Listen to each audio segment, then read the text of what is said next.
In this video, we will learn more about the FM antenna and the technical details of some of the other equipment related to the antenna system. Coaxial cables are used for connecting the RF output of the transmitter to the antenna system. These are very commonly used in community radio stations.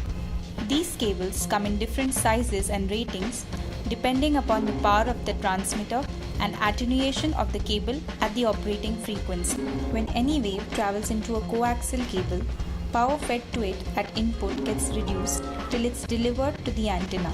Since a community radio setup consists of a low power transmitter of the order of 50 to 100 watts, a low loss cable is sufficient.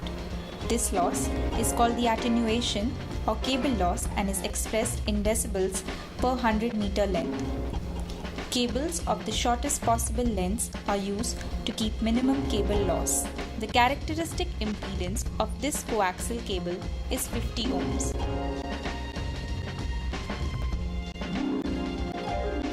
The coaxial cable has two conductors, inner and outer. The inner port is a conductor which is usually made of aluminium or copper, then an insulator, then a shield of corrugated copper sheet. It has a protective outer coating of PVC to avoid any damage during handling and use.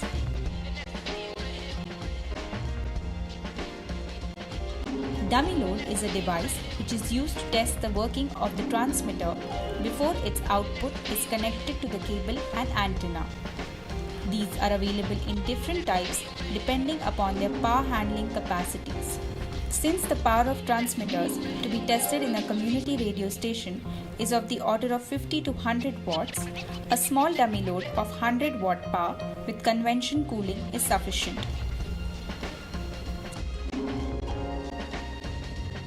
FM antennas are usually classified into different types based on their size, shape, number of radiating elements, type of polarization, and mounting arrangements used. There are different kinds of antennas. The shape can be straight, folded, loop, helix, or slot cut, depending upon the technical specifications required. The basic radiating element is a dipole of half wavelength in size. The two-bay vertically polarized dipole antenna is the most common type of antenna used in community radio stations. When the orientation of the electric field is perpendicular to the ground, it is called vertical polarization. Physically, the radiating dipole elements are mounted perpendicular to the ground and the antenna is called a vertically polarized antenna.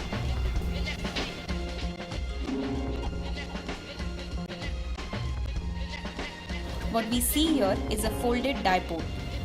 The vertical dipole bay is then fixed to the boom rod. A LMR 400 cable is then passed through the boom rod.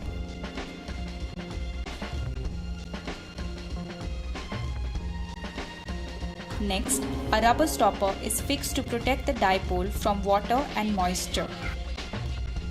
The next step is to fix the dipole on the tower. The two dipoles have to be exactly perpendicular to each other. After this, the power divider is fixed on the mast. The power divider, as the name suggests, divides the power going to the two dipoles. It is fixed exactly in the center of the two dipoles. The power divider has 2 points for the cables from the upper bay and the lower bay of the vertical dipoles. The lower end of the power divider has the connection for the antenna in cable, while the other end of this cable goes to the transmitter. Coverage of a community radio station depends on the height of the antenna above the ground level. Masts or towers are required for supporting the antenna system at the desired height. There are two kinds of towers, self-supporting towers and stayed or guide masts. Self-supporting towers are usually of lattice construction and made of steel that requires little maintenance. Stayed masts, also called as guide masts, occupy a considerably large space for anchoring the guys. These may be tubular or lattice in construction.